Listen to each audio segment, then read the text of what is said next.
Hey legends, welcome along to Hellmouth Hotline. I'm your host, Rodney Stewart. We're getting into Buffy the Vampire Slayer in this episode with Season 4, Episode 17, I believe. It's called Superstar. And a nice little bit of comedy relief episode to break it up a little bit here. Very, very disjointed Season 4 of this show, and there is reasons for that there, but we'll get into that whenever we need to get into it. But this episode, everything's turned on its head from everything we know. At the beginning, Buffy and the rest of the gang are out hunting vampires. As per usual, they're in the graveyard. They discover there's a nest there. But before they go on, they decide that there's too many vampires for them to fight, so they go to this giant mansion, and they come across Jonathan and the little nerdy, geeky guy that, if you remember from the Bell Tower episode where he was going to take the gun and kill a lot of people. Yeah, the uncool guy on campus. All of a sudden, at the beginning of this one, is the cool dude. Giant mansion, loads of money, everything he could want in the world. He's like a James Bond sort of a character in this as well. A lot of good comedy moments come from this here. So they go to him to ask for help. Later at Giles' house, Jonathan, he's there, he's checking out weapons, and he's even practicing hand-to-hand combat with Buffy. While she's in the computer as usual, she finds a floor plan to the vampire's lair, but she can see only one way of getting into it. Jonathan, he finds a better way into it with a plan in mind. He passes out the weapons, gives out their assignments, everything that you'd expect Buffy to be doing, he's doing in this episode. Then he wins a game of chess against Giles as well. So everybody is, I wouldn't say that, well, I was going to say worshipping Jonathan, but it's not a kick in the ass off it. Like, everybody and Sunnydale is treating him like, he's the best thing ever to come along. So, there's something badly off in this. At the crypt, Jonathan takes out the majority of the vampires.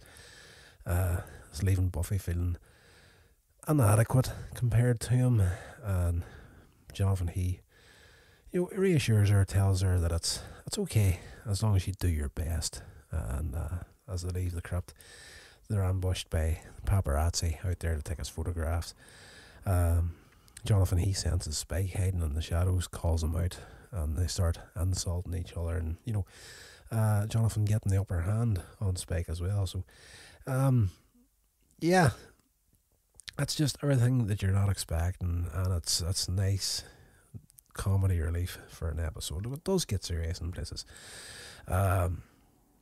Buffy, she's also at a loss for words against Spike. Spike actually refers to Buffy as Betty, and he does for the rest of the episode. Every time he sees her, he calls her Betty.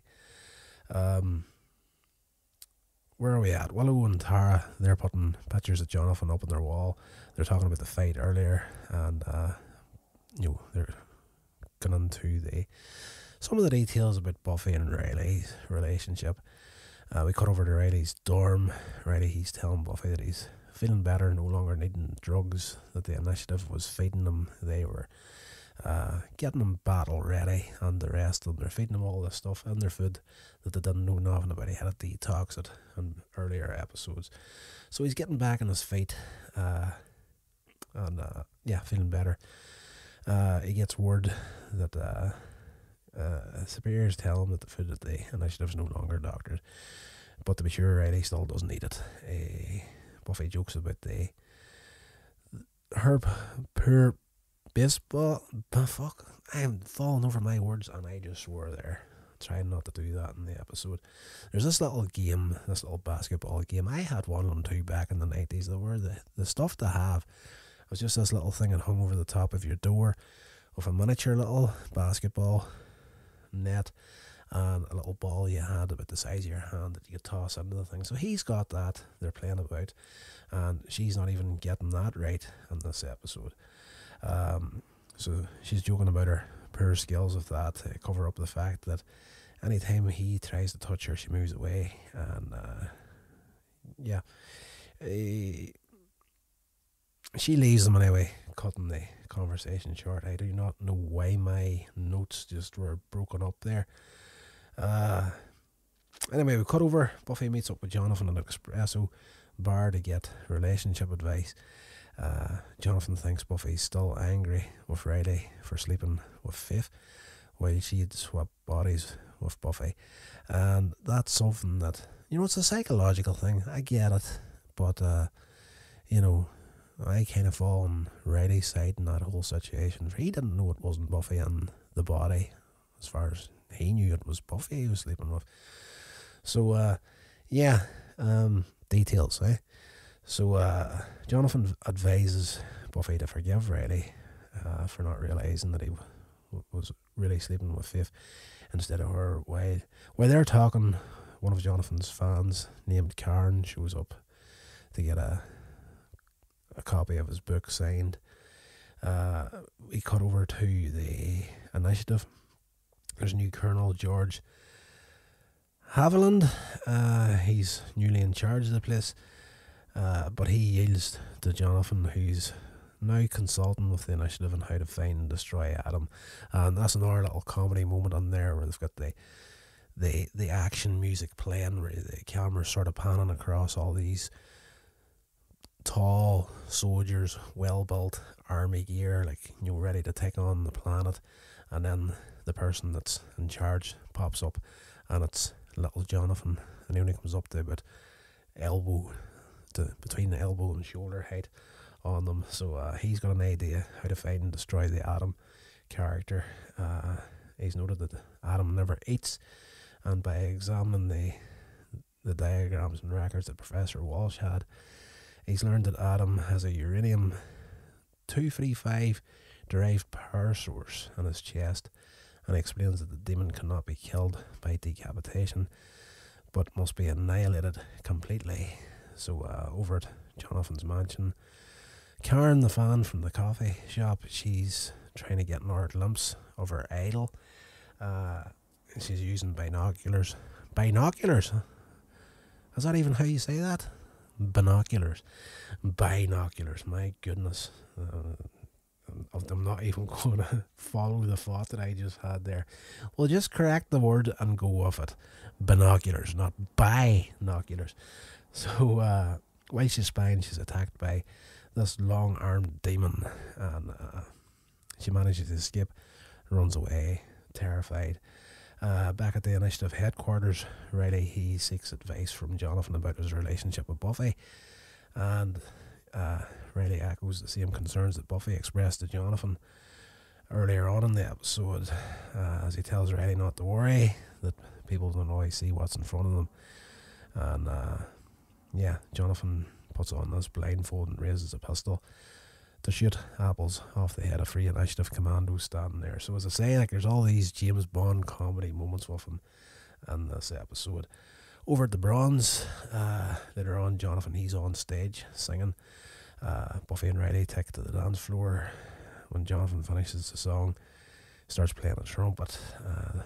Xander and Anya there, they're not going to beat about the bush here. The both of them are fairly turned on by Jonathan in this episode, and they leave to get it on with each other. Buffy lets Riley know that she forgives him, wants to move on with their relationship. A still terrified Karen turns up in the Bronze to find Jonathan, who gets off the stage, comforts her, and takes her back to his mansion for her safety. Buffy and Riley follow along. At the mansion, Karen describes the monster, and she draws this picture of a symbol that she's seen on his forehead. It's like this triangular sort of symbol. Jonathan recognises it, but underplays it as it's not significant.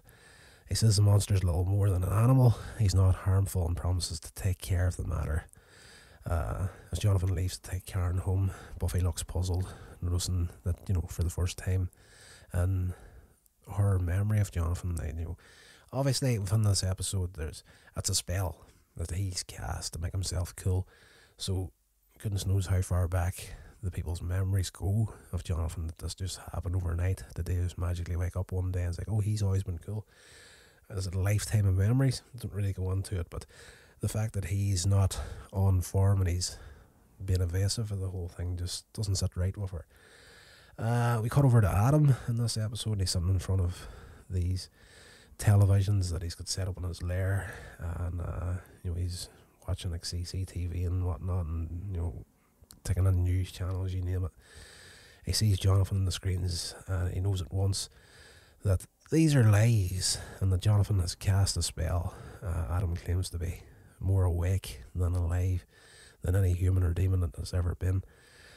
He sees no need to do anything about Jonathan because these magics are unstable. So over at the mansion, twin blonde Swedish girls Inga and Lisa call for Jonathan to come back to bed. Like, the man's got it all in this episode. I have to say now, if a dude was going to cast a spell for this sort of thing, like they've nailed it in this episode for all the geeks out there. Like, if they could get a 24-hour period or a week that they could do this, like, the vast majority of us would do it, and I know because I can smell my own. Right, I've lost my way and my notes here. Yeah, these twins are trying to get him to come back to bed.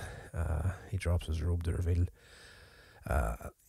to the viewer that says, he drops the robe to go back to bed, and you see the same triangular symbol on his shoulder, exactly the same as the one that Karen had described on the beast. So as the viewer, you know exactly what's going on at this point. Buffy, Willow and Tara, they're walking on the campus, and Buffy starts to voice her concerns that Jonathan seems scared when he recognised the symbol, but Willow protests. Jonathan's never scared. To prove his bravery, Willow reminds Buffy that she had presented Jonathan with the Class Protector Award at the senior prom, which is, well, now that I've remembered that in my notes, the memory of him and the cool dude definitely goes back quite a while, because as we all know, it was Buffy that got that, and perhaps, I want to say season 2. It could be slightly off there. I'm kind of thinking it was season 2 that happened.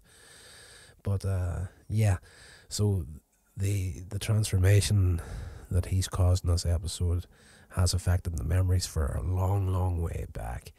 So Tara then leaves Buffy and Willow to go back to the dorm room. On her way there, she's attacked by the same monster that attacked Karen. She confuses it with some magic, hides under a supply, hides in a supply closet, I should say. The next morning, Tara identifies the demon by the symbol on its head, and Buffy's got even more reason to question Jonathan at this point. So she stops off over at Xander's place. He's not there, but Anya lets her in. Xander, he's got a whole collection of Jonathan comic books and trading cards and everything. Like, he's nerding out on the ex-nerd in this episode. So everything Buffy could hope to find out about Jonathan, chances are it's here. Yeah, Buffy questions how Jonathan could be so perfect and asks Anya if a person could wish that the whole world would be different, based on her experiences as a vengeance demon. Anya answers yes. She then illustrates her point to Buffy by describing there could be a world without shrimp, even entire worlds with nothing but shrimp. So Buffy calls on the Scooby Gang for a meeting at Giles' place, where she expresses doubts about Jonathan, and she doesn't know how he starred in The Matrix without ever leaving Sunnydale. So you get all these little things here, like famous movies that he's been in, that in the real universe was Keanu Reeves, but in this one here it's your man Jonathan. Or how he graduated from medical school when he was only 18. She asks the group if Jonathan might be too perfect, but none of them can see her point. Even Riley at this point, he starts to think her ideas sound like nonsense. But he's learning to trust her again, so he encourages everyone to follow her lead. In spite of the lack of trust in her abilities, they look at Giles. They're looking at the copy Giles has of the Jonathan swimsuit calendar to see the monster's mark on his shoulder. So they've got proof now at this point. Jonathan arrives and explains that he does have a history with the monster, and becomes confused every time he faces it. He says that he had the monster's mark tattooed on him so they would not underestimate it the next time. So he's good at trying to deflect the whole thing here. Buffy suggests that the two of them should go after the monster, and Jonathan says that it's probably left town, but agrees to try to find it with her. While they're searching a cemetery, Jonathan and Buffy meet Spike once again. Buffy tries to threaten Spike, telling him that the butchers in town respect Jonathan. So she's learning in this universe that, Jonathan's the one with the clout. So if she wants to threaten Spike, she can just use the power that Jonathan has over the local butchers to say, right, if you don't, help us out and tell us anything we need to know here, we'll just cut off your blood supply. He's in the angel way of eating now that he can't harm humans and whatnot, so he's in the pig's blood as well. You might be extra thirsty for blood if he doesn't give some information. Spike tells him several vampires have been kicked out of a cave by something probably pretty big. So this is, of course, they're trying to track. It's not who they're looking for. They're looking for this one beast with the mark on it. But Spike has referenced the other big bad, Adam. So back over at Giles' place, Willow finds the mark in a book, learning that Jonathan did an augmentation spell to make himself a paragon of all that is ideal and great. The downside is that the spell must create an opposing evil force to balance the new force of good. So that's what we've got there. Everything Jonathan wanted for himself, all this cool factor and whatnot, and fame and whatnot, all the good stuff in life. The embodiment of evil has been created in this monster. So, Giles concludes that if Jonathan's monster were killed, the spell would be broke, and the world, including Jonathan, would revert back to whatever he was before. Anya says that Jonathan won't want Buffy to get very far in her quest. So at this point, we all had the same conclusion at the one time in the episode. Jonathan is considering killing Buffy in the episode here to try and keep his new life. They go into the cave mentioned by Spike, see a deep pit, the pit on it. Jonathan reaches for Buffy's hand. For a moment it appears he may intend to push her into the pit, but instead he grasps her hand and reminds her that they're hunting a monster. The monster appears, knocks Jonathan out. So, I still think that Spike was referencing the Adam there, but, obviously, they've got to this place he sent them and they find the beast there. It could be the same cave. You never know. It might just be they're not far into it. But I digress anyway. Where are we at? The monster appears, knocks Jonathan out over at Giles' place. The gang considers what the world would be like if the spell were broken. Willow can't believe that Buffy was actually right the whole time. She's kind of Buffy's in this universe that has been created by Jonathan is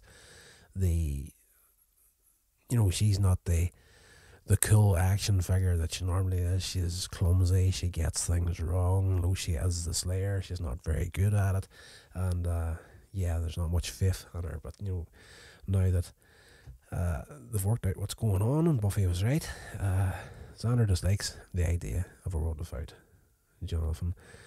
Giles said the world would be the same except for the super Jonathan wouldn't be in it, making them all sad at this point.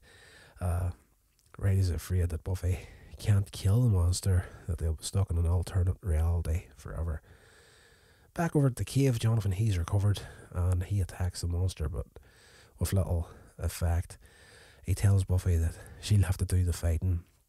He explains that the more she hurts the monster, the more Jonathan will succumb to his true nature. So Buffy's fighting skills suddenly start to improve. So with every whack, the spell's losing its power. So all the strength and everything that Jonathan has is transferring itself back over to Buffy again.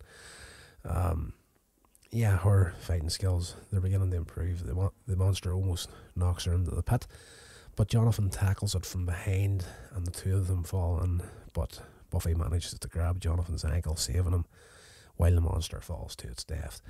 A band of white light passes through Sunnydale, erasing all signs of Jonathan's celebrity status. Posters and everything. The cinema's got a name on it for a movie that he's in. All disappears, goes back to the way it is. The next day, under a tree at the Sunnydale campus, Buffy and the gang there reflecting on how things have changed. Xander misses the way that Jonathan made him feel about himself. And Riley says that in the alternate reality, he felt way too tall. Buffy sees Jonathan standing alone at a distance, and she goes over to join him, of course. And Jonathan says that he learned the spell from a boy he met during a counselling after his attempt at suicide. So, there's, as I said, a lot of comedy relief in this episode, but there is a past to the Jonathan character, and we do get that in the final moments of the episode. He was at breaking point. He went up to the bell tower to, everybody thought, and I did say it myself there briefly in this episode, that he was going to shoot other students, but that wasn't the case. Whenever Buffy got up there, he was going to take the gun to himself at the end of it. So he was at a counselling for attempted suicide, met this guy, learned him the spell. However, the guy failed to mention the spell would produce a monster. Buffy warns him not to fix things all at once, and that things take time. And her advice to him is, reminiscent of the advice that he gave Buffy regarding the relationship with Buffy earlier in the episode. So at the end of the episode, Buffy and Riley are on bed kissing each other. Buffy cracks a joke by calling Riley Jonathan. And we close out at that. This is a great little episode. I enjoyed this quite a bit. As I say now, in prior podcasts regarding Buffy the Vampire Slayer and whatnot, I fell out of watching the show a couple of times back in the day. After the storyline to season 2 with the whole Angelus thing, that was solid gold that season for me. Season 3 wasn't really too hot. I kind of skipped in and out of that, but I do have to say it was season 4 that killed it for me in the first watch around, and it is because it's so disjointed. Now I'm not even going to look up the name of the actress that played Professor Walsh in this series, but she had originally a bigger role for her character in season 4, but whatever happened, whatever arguments come up with, whether it be commitments to other shows or movies or something, or she got a better deal and walked out on them, the show was kind of up in the air on the lead up to release. So there's a lot of last minute changes and scripts thrown in there to try and make up the episode, the amount of episodes I needed for a season. So for a character that was so integral to the overall storyline of the original plan, had to be changed. And if memory serves, it all come down to her at the end of the day. But it is what it is, and as disjointed in this watch around again as it was the last time I watched it. So I'm dying to get through this series and get into the last couple of the seasons. I enjoy Buffy the Vampire Slayer, don't get me wrong, or we'll be making a podcast where the title of the podcast has Hellmouth in it, for God's sake. So yeah, it is what it is, and plus I'm a heck of a lot older these days. I think that's going to do it for this episode. I am due back to work in the morning after being off on medical leave for the last 3 months. So need to go get some sleep. Right, guys, I hope you enjoyed the episode. If you did, give us a little rating review, share it along to your social medias, help me grow this channel. And we'll be back on Wednesday with a little chat about the spin-off series Angel. And we're currently doing, at the recording of this episode, on Friday nights, we're going to be doing the Paranormal Activity series. So until the next episode, stay safe, and I'll talk to you all then.